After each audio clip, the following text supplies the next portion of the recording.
வணக்கம் ஜெய்ஹிந்த். இன்னைக்கு நம்ம சேனலில் ஆப்ரேஷன் சிந்தூர் பற்றியான மிக மிக முக்கியமான அப்டேட் பார்க்க போகிறோம். மே 7 to 9 இந்த 89 மணி நேரம் நடந்த இந்த ஒரு யுத்தத்தில் அவுட்ரைட்டாக அவுட்கிளாஸ் பண்ணாங்க இந்தியா பாகிஸ்தானை. ஆனால் இதை நம்ம மக்களே பல இடங்களில் நம்பலை. அந்த டைமில் எனக்கு இன்றைக்கும் ஞாபகம் இருக்குது, ஒரு 20-25 நாட்கள் தொடர்ந்து நம்ம அதுக்கு உண்டான காணொலியை வெளியிட்டு இருந்தோம். நம்ம பல இடங்களில் ஸ்ட்ரக் ஆனோம், அது வேறு விஷயம். மக்கள் எல்லாருக்குமே மனதில் அந்த ரஃபேல்ன்றது தான் மீண்டும் மீண்டும் கேட்டுட்டு இருந்தாங்க. பட் இப்போது இந்த ரிசர்ச் பண்ணக்கூடிய ஆராய்ச்சி செய்யக்கூடிய நிறுவனங்கள், குறிப்பாக சுவிட்சர்லாண்டில் இருக்கக்கூடிய CHPM அப்படின்னு 1969 கர்னல் EMG டேனியல் ரெஷல் அவர்களால் தொடங்கப்பட்ட ஒரு திங்க் டேங்க். இவங்க உலகம் முழுக்க நடக்கக்கூடிய யுத்தங்களை டீப்பாக ஆராய்ச்சி செய்யக்கூடிய வல்லுநர்கள். அவங்க கிட்டத்தட்ட ஒரு 7-8 மாதம் எடுத்துட்டு இந்த குறிப்பிட்ட கர்னல் டேனியல் அவர்கள் அந்த நெப்போலியனிக் பீரியட்லேருந்து ஸ்விஸ் மிலிட்ரி ஹிஸ்ட்ரியை ரொம்ப தத்ரூபமாக படம் பிடிச்சிருக்கக்கூடியவர். பல ஹாலிவுட் திரைப்படங்கள் இவங்க கொடுக்கக்கூடிய ரிப்போர்ட்டை பேஸ் பண்ணி தான் எடுப்பாங்க. இவங்க ஜெனீவாவில் இருக்கக்கூடிய அவங்களுடைய ஆஃபீஸில் இப்போது சமீபத்தில் ஒரு ஆராய்ச்சி கட்டுரையை வெளியிட்டிருக்காங்க ஆஃப் சிந்தூரை பற்றி. 47 பேஜ் டாக்குமெண்ட். அந்த டாக்குமெண்ட்டோடைய லிங்க் அப்படின்றது நாம் இங்கே டிஸ்கிரிப்ஷனில் கொடுக்குறோம். டீட்டெயிலாக படிக்கணும்னு நினைக்கிறோம், மறக்காமல் படிங்க. இப்போ இந்த இடத்துல ரொம்ப மிக முக்கியமாக ஒரு போரை டீப்பாக ஆராய்ச்சி செய்து அனலைஸ் பண்ணி அதில் 2 தரப்புக்கும் எது கரெக்டு எது இல்லை தவறு அப்படின்றத அந்த கிளைம், இப்போ நம்ம ஒன்று கிளைம் பண்ணுறோம், பாகிஸ்தான் ஒன்று கிளைம் பண்ணுறாங்க, எது உண்மைன்றதை தெளிவாக பப்ளிஷ் பண்ணக்கூடிய ஒரு மிக முக்கியமான ஒரு திங்க் டேங்க் இது. இப்போ இந்த இடத்துல ஒரு 250 மெம்பர்ஸ் இவங்க இருக்காங்க. ஒரு ஸ்விஸ் ஆர்மி ஃபோர்ஸோடைய மிக முக்கியமான இராணுவ தளபதிகள் இதில் முக்கியமாக மெம்பராக இருக்காங்க.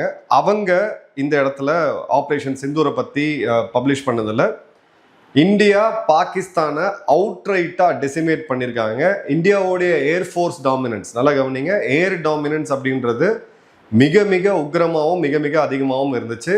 எப்போ எந்த நேரத்தில் எந்த இடத்துலையும் தாக்குதல் நடத்தக்கூடிய வல்லமையை இந்தியாவுடைய விமானப்படை பெற்றிருக்காங்க. எ ஜெயண்ட் இன் மேக்கிங் அப்படின்ற வார்த்தையை பயன்படுத்தியிருக்காங்க. ஜென்ரலாக ஒரு வெளிநாட்டு ஊடகம், குறிப்பாக அந்த ஆராய்ச்சி திங்க் டேங்க்ஸ்லாம் பார்த்தீங்கன்னா இந்தியாவை ஜென்ரலாக ஒரு டவுன் பிளே பண்ணுவாங்க. ஆனால் இங்கே கிளியர் கட்டான ஒரு எட்ஜ் இந்தியாவுக்கு இருக்கிறத கொடுத்துருக்காங்க. சில முக்கியமான பாயிண்ட்ஸ் அதை பற்றி பார்ப்போம் நம்ம. இப்போது இந்தியாவுக்கு அவங்க பயன்படுத்தக்கூடிய வார்த்தை எஸ்கலேஷன் டாமினன்ஸ். எந்த கட்டத்துக்கு இந்த யுத்தத்தை எடுத்துகிட்டு போகணும் அப்படின்றத இந்தியாவே கம்ப்ளீட்டாக முடிவு பண்ணாங்க. பாகிஸ்தான் கிட்ட வாய்ஸே கிடையாது. கடைசி எஸ்கலேஷன் மே 10 பண்ணது ஹேமர் அப்படிங்கிறாங்க. சுற்றி எடுத்து நெத்தியில் அடித்தா எப்படிவோ அந்த மாதிரி தான் இந்தியா பண்ணாங்க. பாகிஸ்தானுக்கு வேறு வழி இல்லாமல் தேர்ட் பார்ட்டி நெகோசியேஷன் எதுவுமே. நல்லா கவனிங்க, ட்ரம்ப் மீண்டும் மீண்டும் சொல்லிட்டு இருக்காரு, நான் தான் இந்த போர் நிறுத்துறேன்னு சொல்லிட்டு. இவங்க தெளிவாக சொல்கிறாங்க, தேர்ட் பார்ட்டியோட நெகோசியேஷன் தேவையே படலை. பாகிஸ்தானே இந்தியாவோட காலில் விழுந்து இந்த போர் நிறுத்தத்தை கேட்டாங்க அப்படின்றது தான் கட்டுரையோடைய முடிவு.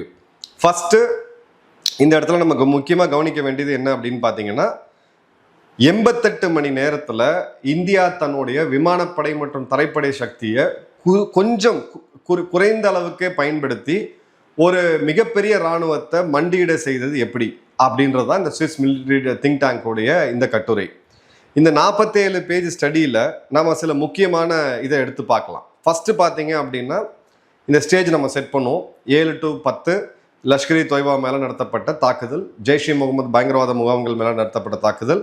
அதன் பிறகு இந்தியா பாகிஸ்தானுக்கு சொல்கிறாங்க, இந்த போர் அப்படின்றது நாங்கள் உங்கள் பொதுமக்கள் மேலேயோ உங்கள் இராணுவத்தின் மேலேயோ பண்ணலை, எங்களை தாக்கின பயங்கரவாதிகள் முகாம்கள் மீது பண்ணப்பட்டிருக்கு, இதோடு நிறுத்திக்கிட்டிங்கன்னா உங்களுக்கு நல்லது அப்படின்றதான் ஃபஸ்ட்டு பாயிண்ட்டு.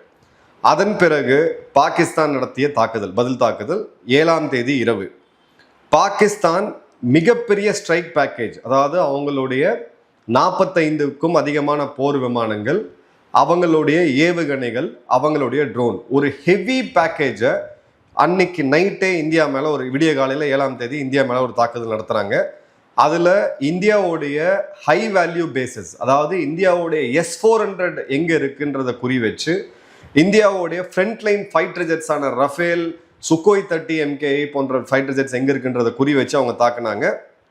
அதில் பார்த்தீங்க அப்படின்னா ஒரு இந்திய விமானத்தை அவங்க சுட்டு வீழ்த்தினாங்க அப்படின்றத இந்த கட்டுரை இது பண்ணுறாங்க, ரெக்கார்ட் பண்ணுறாங்க.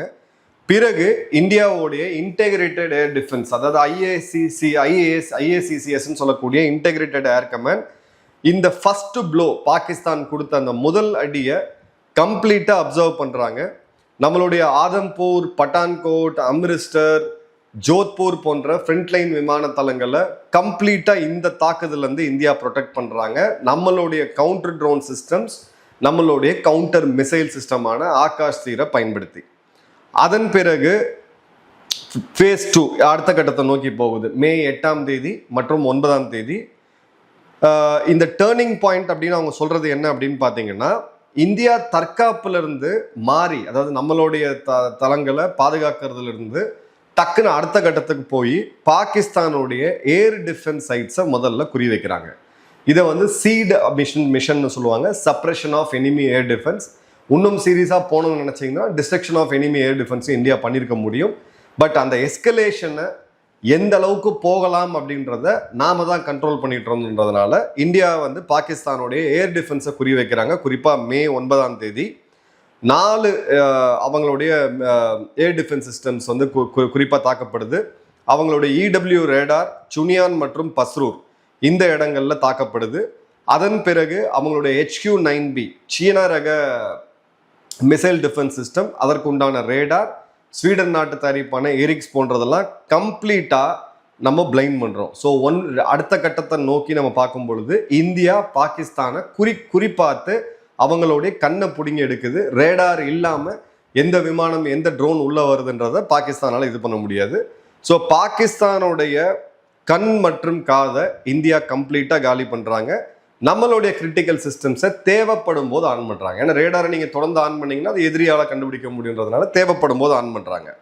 அடுத்தது பார்த்தீங்க அப்படின்னா, பாகிஸ்தான் மீண்டும் ஒரு மிகப்பெரிய தாக்குதலை இந்தியா மேலே ஒரு கவுண்டர் அட்டாக்கை பண்ணுறாங்க. அதில் பார்த்தீங்க அப்படின்னா ஒரே நேரத்தில் 100கணக்கான ட்ரோன்கள், கிட்டத்தட்ட இவங்க துல்லியமாக கணக்கெடுத்து இருக்கிறதுன்னு பார்த்தீங்கன்னா 600க்கும் அதிகமான ட்ரோன்கள், ஏவுகணைகள் அடுத்தடுத்த நைட்டு இந்தியாவுடைய டிஃபென்சஸை தாக்கிறதுக்கு வருது. இதில் பார்த்தீங்கன்னா CM-400 AKG அப்படின்ற ஒரு ஸ்டாண்ட் ஆஃப் மிசைலை பயன்படுத்தியிருக்காங்க. இதெல்லாம் பார்த்தீங்கன்னா இப்போ ஆராய்ச்சியில் தான் டீட்டெயிலாக வெளியில் வருது. CM-400 AKG அப்படின்றது சீன தயாரிப்பு விமானமான JF-17 ஃபயர் பண்ணுறாங்க. இது இந்தியாவுடைய ஏர் டிஃபென்சஸை குறி வச்சு, குறிப்பாக S-400 தான் அவங்க மீண்டும் மீண்டும் அதை வந்து குறி வச்சிருக்காங்கன்றதை பார்க்க முடியுது. அதில் பார்த்தீங்கன்னா இந்தியாவுடைய இன்டெகிரேட்டட் ஏர் டிஃபென்ஸ் மற்றும் டேட்டா ஃபியூஷன் ஆர்கிடெக்சர், கொஞ்சம் டெக்னிக்கலாக போகிறோம், அதை வந்து நம்ம சிம்பிளிஃபை பண்ணிக்கலாம். கிரிட்டிக்கலான அசெட்ஸ் நம்மளோட S-400 கம்ப்ளீட்டாக நம்ம ப்ரொடெக்ட் பண்ணுறோம். ஸோ பாகிஸ்தானுக்கு தெளிவாக தெரியுது நம்மளோட ஏர் டிஃபென்ஸ் சிஸ்டம் எங்கே இருக்குன்ட்டு. ஏன்னா சீனாவுடைய சேட்டலைட்டுகள் கிட்டத்தட்ட 100க்கும் அதிகமான சேட்டலைட்டுகள் இந்தியா மேலே நிற்குது. துல்லியமாக 5 மீட்டர் அக்யூரஸியில் பாகிஸ்தானுக்கு சீனா வந்து லைவ் ஃபீடை கொடுத்துட்டு இருக்காங்க. ஸோ இது வந்து ஒளிவு ஏங்க இதை வந்து ஓப்பனாக வச்சா பாகிஸ்தானுக்கு தெரிய மாதிரி வைக்கிங்க, அந்த மாதிரி கேள்விகள் வேண்டாம். ஏன்னா கம்ப்ளீட்டாக அவங்களுக்கு சேட்டலைட் இமேஜரி லைவாகவே கிடைக்குது. அதே மாதிரி பார்த்தீங்க அப்படின்னா இந்த குறிப்பிட்ட தாக்குதலில் அவங்க கிட்ட இருந்த விலை உயர்ந்த ட்ரோன்கள் மற்றும் ஏவுகணைகளை அவங்க பயன்படுத்த ஆரம்பிக்கிறாங்க. ஆனால் இந்தியா பார்த்தீங்க அப்படின்னா பதிலுக்கு நம்மளோட ஆகாஷ் தீர் ஒரு ஏவுகணையோடைய விலை பார்த்தீங்கன்னா வெறும் 3 கோடி ரூபா. அவங்க அனுப்புறதுக்கும் நம்ம அனுப்புறதுக்கும் பார்த்தீங்கன்னா சம்மந்தமே கிடையாது. கிளியர் கட்டாக கம்ப்ளீட்டாக அவங்களுடைய தாக்குதலை நியூட்ரலைஸ் பண்ணுறோம். 600க்கும் அதிகமான ட்ரோன்கள் அப்படின்றது ஒரே நேரத்தில் தாக்குதல் நடத்தின வரலாறு வெறும் உக்ரைன் ரஷ்யாவுடைய போரில் மட்டும்தான் இருக்குது. அதன் பிறகு மே 10ஆம் தேதி விடிய காலையில் இதுதான் இந்த போருடைய திருப்பு முனை ஆர் டேர்னிங் பாயிண்ட். ஹேமர் சுத்தி எடுத்து தள்ள அடிச்சிருக்காங்க இந்தியா அப்படின்ற வார்த்தையை பயன்படுத்தியிருக்காங்க. ஏன்னா இந்த இடத்துல தான் இந்தியாவுடைய கோஆர்டினேட்டர், இந்தியா முழுக்க இருக்கக்கூடிய விமானப்படை மொத்தமும் கோஆர்டினேட் பண்ணுறாங்க. லாங் ரேஞ்ச் ப்ரிசிஷன் ஸ்ட்ரைக், தொலைதூரம் இருக்கக்கூடிய பாகிஸ்தானுடைய டெப்த்தில் இருக்கக்கூடிய 200க்கும் அதிகமான கிலோமீட்டர் இருக்கக்கூடிய டார்கெட்டை இந்தியா துல்லிய தாக்குதல் பண்ணுறாங்க. பிரம்மாஸ், ஸ்கால் பிஜி, ராம்பேஜ் மிசைல்ஸ் மற்றும் அஸ்த்ரா, இது எல்லாமே பார்த்தீங்க அப்படின்னா பாகிஸ்தானுக்கு உள்ள 200 கிலோமீட்டர் தூரம் இருக்கக்குள்ள ஏர் டார்கெட்ஸை, கிரவுண்ட் டார்கெட்ஸை இந்திய வான்வெளிக்குள்ளே இருந்தே இந்தியாவோட எந்த விமானமும் பாகிஸ்தானுக்கு உள்ளே போகல அப்படின்றத அதோடைய பியூட்டி. இங்கேருந்தே நம்ம வந்து ஃபயர் பண்ணுறோம். ஃபயர் பண்ணிட்டு அவங்களுடைய கமாண்ட் அண்ட் கண்ட்ரோல், அதுவும் அணு ஆயுதத்தை இயக்கக்கூடிய நியூக்ளியர் கமாண்ட் அண்ட் கண்ட்ரோல், அவங்களுடைய ட்ரோன் பிரிகேட்ஸு, ட்ரோனை வந்து பறக்க விட்டது லான்ச் பேட்ஸு, அவங்களுடைய ஹேங்கர், அவங்களுடைய ரன்வே, அவங்களுடைய ரேடார், அவங்களுடைய டவர் மற்றும் கம்யூனிகேஷன் சிஸ்டம் கம்ப்ளீட்டா ஜஸ்ட் ஒரு 2 மணி நேரத்துக்குள்ள இந்தியா டெசிமேட் பண்றாங்க. 12 விமான தளங்கள். இதை பத்தி நம்ம எக்ஸ்டென்சிவா கவர் பண்ணியிருக்கோம். இந்த ரிப்போர்ட்டும் அதே தான் சொல்லுது. இதற்கு மேல பாகிஸ்தானால அவங்க ஏர் ஆப்ரேஷன்ஸையோ ட்ரோன் தாக்குதலையோ கண்டிப்பா கண்டினியூ பண்ண முடியாது. ஸோ இந்த இடம் தான் திருப்புமுனை. அதன் பிறகு இதை நல்லா புரிஞ்சுக்கிட்டு உடனடியாக அடுத்த கட்டத்தை நோக்கி நம்ம போகிறோம். அது என்னன்னு பார்த்தீங்கன்னா, பார்டர்ல இருந்து இந்த சண்டையை பாகிஸ்தானுக்கு உள்ள அவங்களுடைய ஏர் பவர், அவங்களுடைய விமானப்படையை குறி வச்சு இந்தியா நடத்திய அந்த 2 மணி நேரம் தாக்குதல்ல பாகிஸ்தான் நிலை கொழுந்து போறாங்க. அவங்களுக்கு வேற வாய்ப்பே கிடையாது, அவங்க விமானப்படையை இயக்கவே முடியாது அப்படின்ற நிலைமை வருது. இந்த இடத்துல Indian air force has achieved air superiority over a significant portion of Pakistan airspace. இதுவும் சொல்றேன், நம்ம வெறும் டெமோ மட்டும் தான் கொடுத்தோம். இந்தியா நினைச்சிருந்தா பாகிஸ்தானுடைய 30 விமான தளத்தையும் தகர்த்தெறிஞ்சிருக்க முடியும். அவங்க விமானப்படையே ஒண்ணுமே இல்லாமல் செஞ்சிருக்க முடியும்.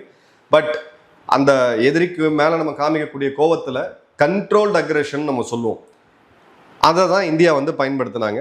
அதன் பிறகு இப்போ என்ன சொல்றாங்கன்னு பார்த்தீங்கன்னா, this gave India near total freedom of action to continue long range strikes at will, constrained only by its stock of precision munitions, while PF has effectively lost the ability to mount meaningful counter operations.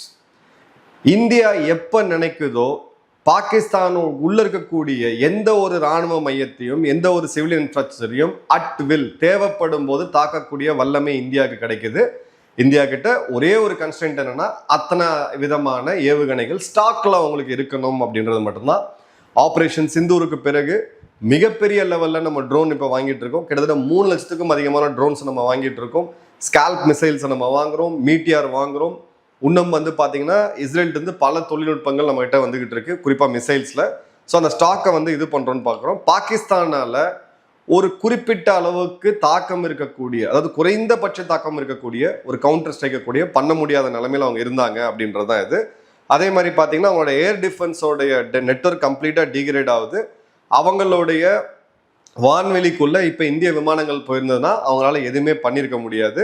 So மத்தியானம் 12 மணிக்கு பாகிஸ்தானுடைய இந்த அசீம் முனீர் மற்றும் company இவங்க எல்லாம் ஒன்றா சேர்ந்து நிலைமை என்ன, சீரியஸ்னஸ் என்னன்றதை உணர்ந்துட்டு 12 மணிக்கு மேலே இந்தியா கிட்ட ஒரு காம்ப்ரமைஸ்க்கு காலில் விழுந்து இவங்க சீஸ்ஃபயர் கேட்குறாங்க, போர் நிறுத்தத்தை கேட்குறாங்க. இந்த இடத்துல அவங்க சொல்லக்கூடியது என்ன, Islamabad in other words didn't stop because it wanted to, it stop because it had run out of viable military options in the air. அவங்க வேணும்னு சொல்லி இந்த யுத்தத்தை நிறுத்தல, அவங்களால வேற வழி இல்லாம அவங்க வான்வெளி இதுக்கு மேல பாதுகாக்க முடியாது அப்படின்னு சொல்லிட்டு இவங்க இதை நிறுத்துறாங்க அப்படின்றதுதான். இப்போ operation Sindoor, the first high-intensity, network-centric air conflict between 2 nuclear-armed states, and concluded that India emerged with a clear operational advantage.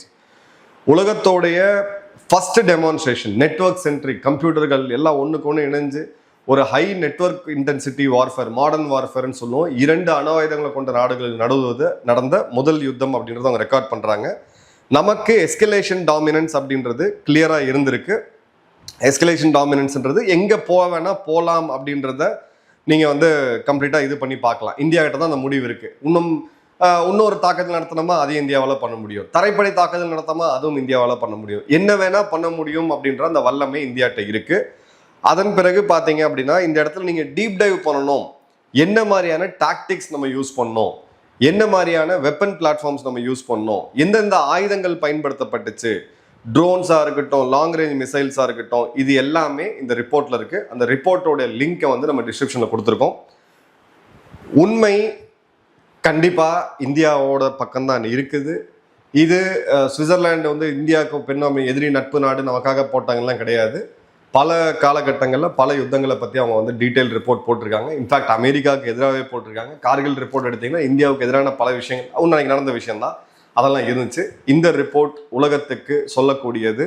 இங்கே உள்ளூரில் இருக்கக்கூடிய சில அறிவாளிகள் இராணுவம்னு ஸ்பெல்லிங் கூட ஃபுல்லாக தெரியக்கூடாதவங்க, சொல்லக்கூடியாதவங்க, இன்னைக்கு பல கமெண்ட்ஸ் அவங்க பண்ணதை பார்த்தோம். அவங்களுக்கு எல்லாம் இந்த சுவிஸ் ரிப்போர்ட் சமர்ப்பணம். கண்டிப்பாக மாணவர்கள் எக்ஸாம்ஸ் ப்ரிப்பேர் பண்ணுறவங்க இதை படிங்க. ஏன்னா ஒரு மாடர்ன் வார்ஃபேரில் இன்னைக்கு ஜெயிச்சு வர்றது அப்படின்றது இந்தியா தான் முதல் நாடாக இருந்திருக்கு. உங்கள் கமெண்ட்ஸ் கமெண்ட் பாக்ஸில் போடுங்க. நன்றி, வணக்கம், ஜெயஹிந்த்.